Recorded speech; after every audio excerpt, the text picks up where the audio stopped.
we are in an industry which is growing at a huge rate. It is a multi-million pound industry, and that is a lot of aesthetics.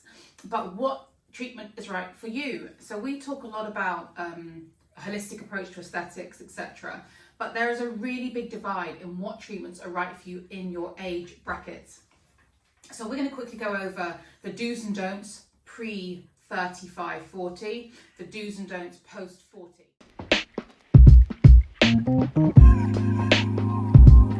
The biggest thing I can talk about pre-35-40 is how much lip filler and jaw filler girls are having. It ages you. If you have too much filler at a younger age, it ages you. So aesthetics is about anti-aging, it's about rejuvenating, it's about accentuating your beauty that you already have. It's not about completely changing you and changing your face. Now, one of the biggest problems you have is people that are having aesthetics done and a lot of filler done pre-35, 30, actually, let's just say late teens, to be honest, and in the early 20s. A lot of people are having that dissolve now because they're having their lips done at 50 to 60% more than their natural lip size. And what you're ending up with is a face that looks completely unbalanced. Aesthetics is about balance. It's about facial harmony. So when you now completely change your facial harmony by having lip fillers that are too big for your face, that becomes a problem. I've seen lip fillers leak out of someone's lips before because they've had too much filler in their lips and their lips couldn't handle it and it burst. I have seen that happen years ago, but that's something that I've seen that was really horrible to see. When you go to different countries, you actually see the trends happening at that time. So for example, right now in the Middle East, they are where we were, I'd say, what, 5 years ago? 5 to 10 years ago. 5 to 10 years ago with their aesthetics. So they're behind us. If you look at America, actually, I would say now that although America don't have as much as we may have in the UK, America are probably a little bit ahead of us now, I think, with biostimulant anti-aging. Wouldn't you say? Yeah, I think I agree with you. I think, look, the thing is, wherever you go in the world, even within the UK, wherever you go, if you go from area to area, each and every place has their different styles of what they like to go for, what they prefer to go for. So there are some places where having 3 mils on your lips is absolutely normal, right? Mm-hmm. Whereas in London, 1 mil in your lips is slightly different. But what we're talking about today are what we would recommend in our opinion, because we get asked this all the time, of what you should have pre-40 and post-40 in terms of treatments. So if we kick off by talking about what we would recommend pre-40, I will first ask the question that, do you think it's advised for you to have toxin treatments, i.e. what people call Botox, as a treatment measure before the age of 40? So I think toxin treatments have a really big place with everybody. I know there's been a lot of speculation recently that toxin injections are dangerous, the long-term effects, etc. But I think that prevention is better than cure. So I'm not really a big lover of filling deep lines in the forehead with dermal filler. I've not done it, I don't like it, it's not my point to go forward with. So I think that if you can prevent this by having toxin injections when you're younger, then you are preventing this from happening. I had toxin injections from a very young age, not from a young age, from like mid-30s, but it was because I had headaches. So to get rid of my headaches, I had cluster headaches. To get rid of my cluster headaches, I had anti-wrinkle injections. I didn't even know much about them, to be honest with you. But I said, okay, fine, if it's going to get rid of my headaches, I'll have it. And as I've got older, I've obviously realised that it was beneficial for me because I didn't age as fast and I wasn't aging to the level that some of my peers were aging at. So, I mean, that's me. I started when I was, late 20s. So when you can do something that's completely anti-aging, the toxin injections, the skin boosters, the hyaluronic-based skin boosters, not dermal filler, hyaluronic-based skin boosters, what you then do is you can fulfill what you want by having a rejuvenated look, add in the dermal filler to give you a slightly more accentuated version of you, but you just look youthful and pretty, or masculine and handsome, whatever you want, whatever it is you're going for. But don't overfill. There's no point in overfilling. We even have clients that come in that are transsexual, transgender, but they still don't overfill. They want to look feminine or they want to look masculine, but they still don't overfill to achieve that look that they're going for, and they're completely changing their sex. So, you know, there's no reason to overfill, because all it does is age you. There was a huge big thing recently about Love Island and how some of the girls on Love Island were looking 10 to 15 years older than what they are. And they do. They look 10 to 15 years older than what they do. So what's going to happen when they are 10 to 15 years older than what they are right now? How old are they going to look then? And this is from overfilling with dermal filler, because still at this young age, you still have the elastin, the collagen, enough hyaluronic in your skin. You still have all of this. Your growth hormone is still there. So you still have all of this. There's no reason at all for you to look aged by having a little bit of dermal filler to accentuate your beauty. Surely that's completely the opposite of what you're trying to achieve. Yeah, I mean, look, one of the biggest reasons why dermal fillers gain popularity or have become popular now is because of the fact that they produce instant results. Every other treatment that you had before this, years and years ago, in aesthetics, was based around producing results which were more long term. Well, it's more anti-aging. It's more anti-aging. Hence the reason, since dermal fillers come out, it's become a more younger market. Yes, because they're instant. You can walk in, have your lips done, walk out with big lips, or you can walk in. I mean, look, there are some treatments with dermal fillers which we are huge advocates for. So, for example, the non-surgical rhinoplasty. So, and the reason why is because non-surgical rhinoplasty versus surgical rhinoplasty, in our opinion, in most cases, is more advantageous. You know, we're going to go over that in a completely separate video. But coming back to dermal fillers, the results are more instant. That's the reason why people like them. That's the reason why people go for them. However, when you're under the age of 30, we're not saying you shouldn't have any at all, but you should have it with the aim and intention of looking as natural as possible. We're pro-dermal filler. We're pro-dermal filler. Yeah, We've got a lot of dermal fillers. And we're always looking for brand new. We're bringing out our own range of dermal filler. We are pro-dermal filler, but used in the right way. If you over-abuse anything, you eat too much sugar, too much fat, you're going to put on weight. It's the same thing. We don't abuse dermal filler. Use it in the right measures for your face, for your beauty, for your bum, for your breasts, for your penis, for your whatever it is you're filling. Use the right amount for you so that you look rejuvenated, you look great. Don't overfill. That's all that we are trying to get across for pre-35, 40. Now, if we look at post-40... Yeah, which is our favourite topic. Stop using dermal filler as your first point of call for your anti-aging regime, please. Why? Because what dermal filler does is, by the age of 40, then on to 50, post 30, you start to lose collagen, you start to lose elastin. In losing collagen and losing elastin, you then start to lose fat pads. So if you've now lost your collagen, well, not lost all of your collagen, but you've lost part of your collagen, you've now depleted in elastin, depleted in your growth hormone, and your fat pads are now depleted, and you now put filler in these particular places, i.e. what we've spoken about in our previous videos, it's actually gone viral at the moment, is the pillow face. All you're doing is adding quite a dense material to skin that has nothing to hold it up.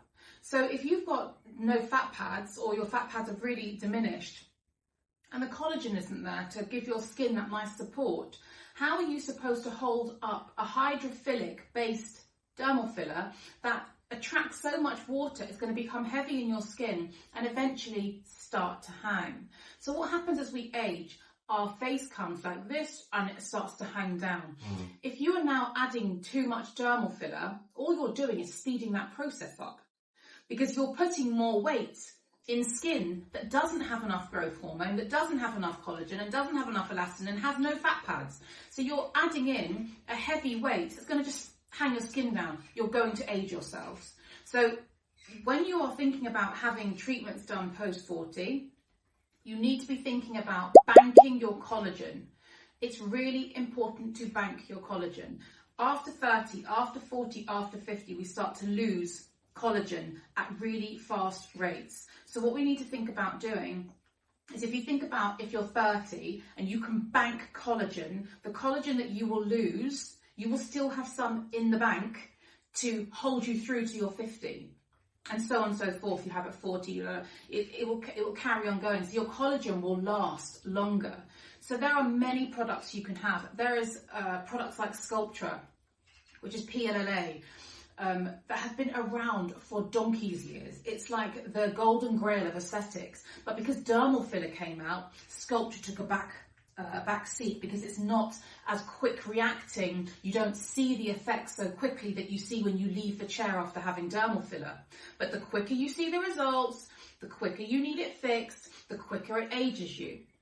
If you have something that's going to grow your collagen and bank your collagen, what you can then do is add the dermal filler, because now you've got more collagen and elastin to support the dermal filler that you've had put in your skin. But also you've banked this anti-aging golden grail up until 50, 60, and you just keep banking it.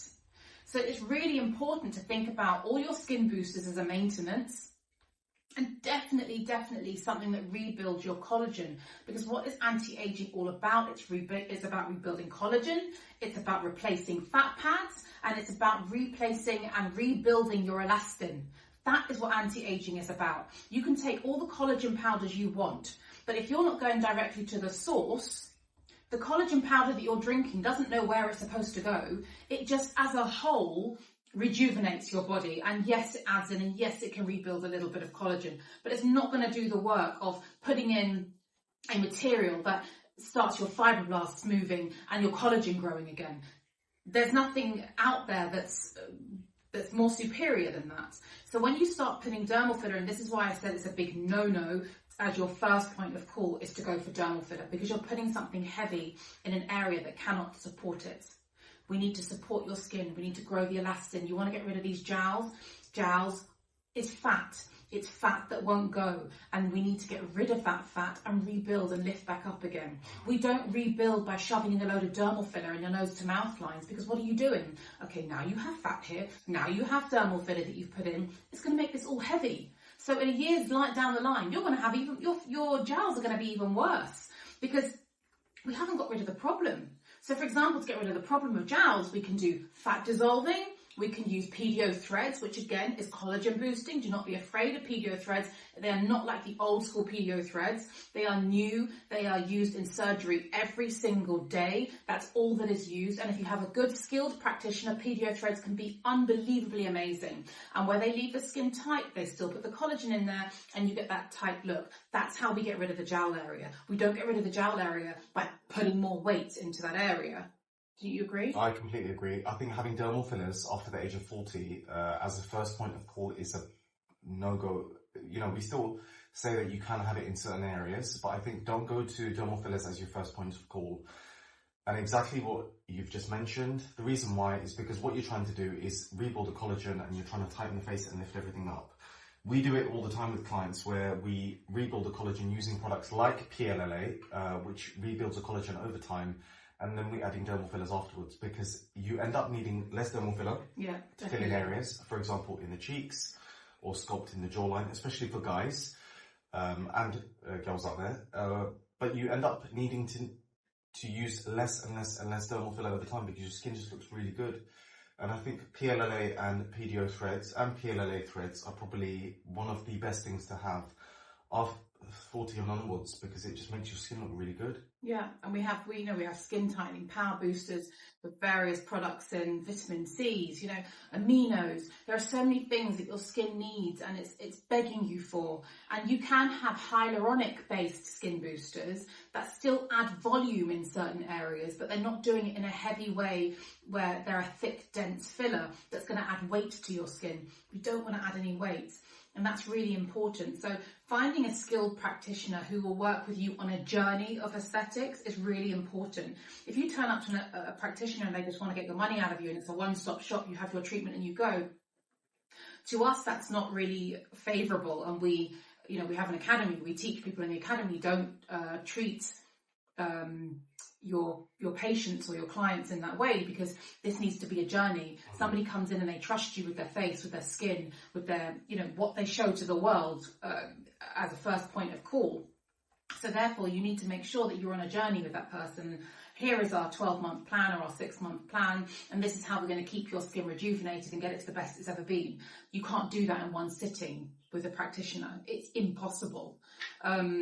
So really think about your long-term journey, and although it seems like it's tiring and you want an immediate effect, an immediate result, think about the collagen banking, because if you start to bank your collagen, you can have all the treatments that you want, because you now have enough collagen and elastin to support the sculpted cheeks, the sculpted jawline, you know, the lips that you want, all these things. You have enough to support that. You know, you need to think about your skin is meshing to hold it in place so that you actually can support that system. Your skin is like this, and if you don't, if your skin has lost all that elastin and is becoming less dense itself, then what happens is you have, it's just, as I said, it's going to be a weight, and your skin is going to hang, and that's not the look you want to go for. We've dissolved people's faces before and they've had way too much put in their face, and they're not recognisable afterwards because there's been so much. A practitioner just kept putting filler in to try and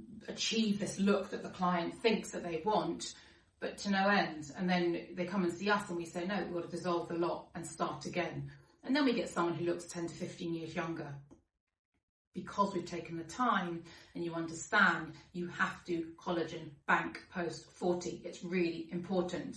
And that's, you know, so those are my don'ts and my do's post 40. Okay, so just to summarise, pre-40, we would recommend preventative measures. The most important one, I think, is skin boosters and toxins only if you need it. It's not to say you don't need it, but if it's for preventative measures, it's fine. And dermal fillers as and when you need it. We're not saying not to have it at all, but not to go overboard and to make yourself look unnatural. Post 40 and onwards, don't use dermal fillers as your first point of call. It's not to say that you cannot use them at all. However, there are other skin and collagen banking boosters that you can use, such as the poly-L-lactic acid that you've mentioned. Yeah. You've got PDO threads, which we're big fans of. Polynucleotides. There's other treatments. And you can supplement this with toxins and dermal fillers, but not as your first point of call post 40.